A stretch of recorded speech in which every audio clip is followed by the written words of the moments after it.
Cape Town का अनपढ़ surgeon mister Hamilton, जिसको मास्टर ऑफ मेडिसिन की एजाज़ी डिग्री दी गई, जो ना लिखना जानता था ना पढ़ना, ये सब कैसे मुमकिन हुआ? आइए देखते हैं। अस्सलाम वालेकुम, मैं हूं इफ्तिखार अहमद। आप देख रहे हैं हमारा यूट्यूब चैनल YTV। वीडियो में आगे बढ़ने से पहले चैनल को सब्सक्राइब कर लें, वीडियो को लाइक कर दें और बेल आइकन को ज़रूर प्रेस कर लें ताकि हमारी आने वाली तमाम वीडियोस आपको मिलती रहें।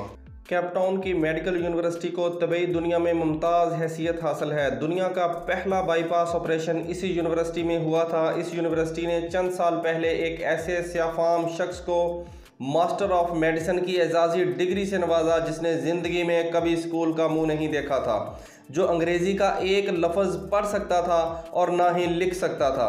लेकिन 2003 की एक सुबह दुनिया के मशहूर सर्जन प्रोफेसर डेविड डेनेट ने यूनिवर्सिटी के ऑडिटोरियम में ऐलान किया, हम आज एक ऐसे शख्स को मेडिसिन की एजाज़ी डिग्री दे रहे हैं जिसने दुनिया में सबसे ज़्यादा सर्जन पैदा किए, जो एक गैर मामूली उस्ताद, एक हैरान कुन सर्जन है और जिसने मेडिकल साइंस और इंसानी दिमाग को हैरान कर दिया।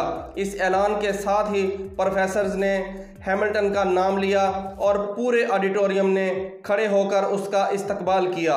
ये इस यूनिवर्सिटी की तारीख का सबसे बड़ा इस्तकबाल था। हैमिल्टन केपटाउन के एक दूर दराज गाँव में पैदा हुआ। उसके वालिदैन चरवाहे थे। वो बकरी की खाल पहनता था और पहाड़ों पर सारा दिन नंगे पांव फिरता था।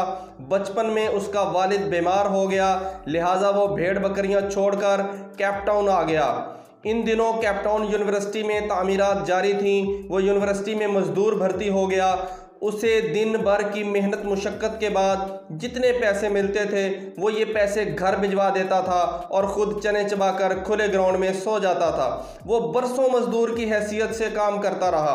तामीरात का सिलसिला ख़त्म हुआ तो वो यूनिवर्सिटी में माली भर्ती हो गया। उसे टेनिस कोर्ट की घास काटने का काम मिला। वो रोज़ टेनिस कोर्ट पहुंचता और घास काटना शुरू कर देता। वो 3 बरस तक ये काम करता रहा। फिर उसकी ज़िंदगी में एक अजीब मोड़ आया और वो मेडिकल साइंस के उस मुकाम तक पहुंच गया जहां आज तक कोई दूसरा शख्स नहीं पहुंचा। ये एक नरम और गर्म सुबह थी।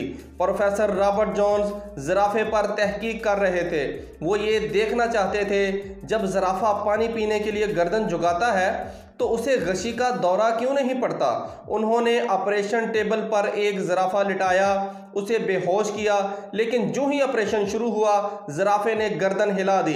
चनाचे उन्हें एक ऐसे मजबूत शख्स की ज़रूरत पड़ गई जो ऑपरेशन के दौरान ज़राफ़े की गर्दन जकड़ कर रखे।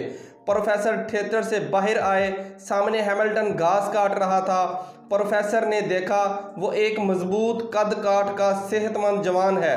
उन्होंने उसे इशारे से बुलाया और उसे ज़राफ़े की गर्दन पकड़ने का हुक्म दे दिया। हैमिल्टन ने गर्दन पकड़ ली। ये ऑपरेशन 8 घंटे तक जारी रहा। इस दौरान डॉक्टर्स चाय और कॉफ़ी के वक्फे करते रहे, लेकिन हैमिल्टन ज़राफ़े की गर्दन थाम कर खड़ा रहा। ऑपरेशन ख़त्म हुआ तो वो चुपचाप बाहर निकला और जाकर घास काटना शुरू कर दी। दूसरे दिन प्रोफेसर ने उसे दोबारा बुला लिया। वो आया और ज़राफ़े की गर्दन पकड़कर खड़ा हो गया। उसके बाद ये उसकी रोज़ की रूटीन हो गई।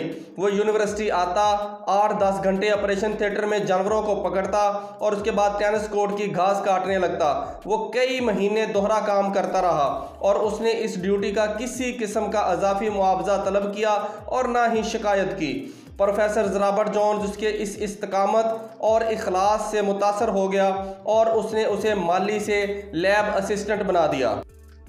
हैमिल्टन की प्रमोशन हो गई। वो अब यूनिवर्सिटी आता, ऑपरेशन थिएटर पहुंचता और सर्जनों की मदद करता। ये सिलसिला भी बरसों जारी रहा। 1958 में उसकी ज़िंदगी में दूसरा अहम मोड़ आया। इस साल डॉक्टर बर्नार्ड यूनिवर्सिटी आए और उन्होंने दिल की मुंतकली के ऑपरेशन शुरू कर दिए। हैमिल्टन उनका असिस्टेंट बन गया। वो डॉक्टर बर्नार्ड के काम को गौर से देखता रहता। इन ऑपरेशनों के दौरान वो असिस्टेंट से एडिशनल सर्जन बन गया। अब डॉक्टर्स ऑपरेशन करते और ऑपरेशन के बाद उसे टांके लगाने का फरीज़ा सौंप देते।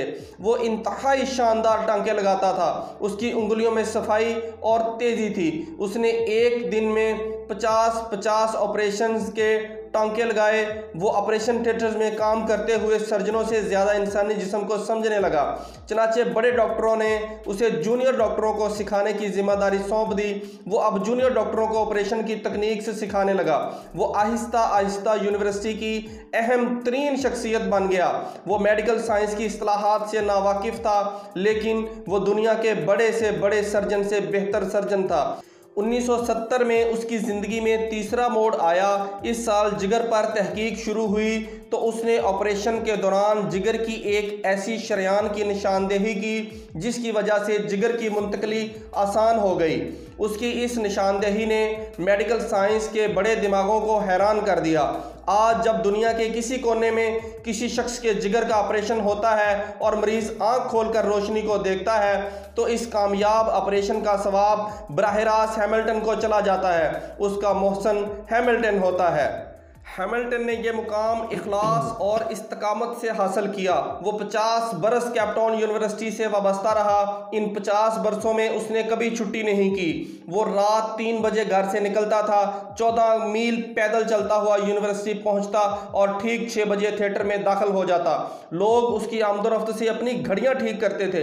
इन 50 बरसों में उसने कभी तनख्वाह में इजाफे का मुतालबा नहीं किया। उसने कभी औकात कार की तवालत और सहूलतों में कमी का शिकवा नहीं किया।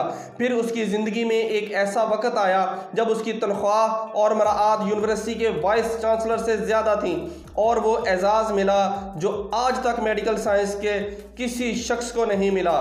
वो मेडिकल हिस्ट्री का पहला अनपढ़ उस्ताद था। वो पहला अनपढ़ सर्जन था जिसने ज़िंदगी में 30,000 सर्जनों को ट्रेनिंग दी। वो 2005 में फौत हुआ तो उसे यूनिवर्सिटी में दफन किया गया और उसके बाद यूनिवर्सिटी से पास आउट होने वाले सर्जनों के लिए लाजम करार दे दिया गया।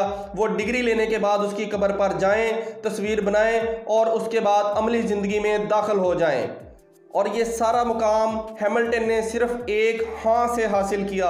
जिस दिन उसे ज़राफ़े की गर्दन पकड़ने के लिए ऑपरेशन थिएटर में बुलाया गया था, अगर वो उस दिन इनकार कर देता, अगर वो उस दिन ये कह देता मैं माली हूँ, मेरा काम ज़राफ़ों की गर्दनें पकड़ना नहीं है, मेरा काम सिर्फ घास काटना है, तो वो मरते दम तक माली ही रहता। ये उसकी एक हाँ और 8 घंटे की इजाफी मुशक्क़त थी जिसने उसके लिए कामयाबी के दरवाजे खोल दिए और वो सर्जनों का सर्जन बन गया। हम में से ज़्यादातर लोग ज़िंदगी भर जॉब तलाश करते हैं जबकि हमें काम तलाश करना चाहिए।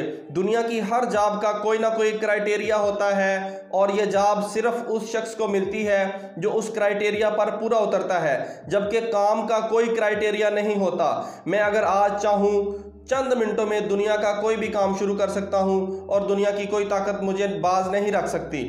हैमिल्टन इस राज को पा गया था, लिहाजा उसने जॉब की बजाय काम को फोकियत दी। यूं उसने मेडिकल साइंस की तारीख बदल दी। ज़रा सोचें, अगर वो सर्जन की जॉब के लिए अप्लाई करता तो क्या वो सर्जन बन सकता था? कभी भी नहीं। लेकिन उसने खुरपा नीचे रखा, ज़राफ़े की गर्दन थामी और सर्जनों का सर्जन बन गया।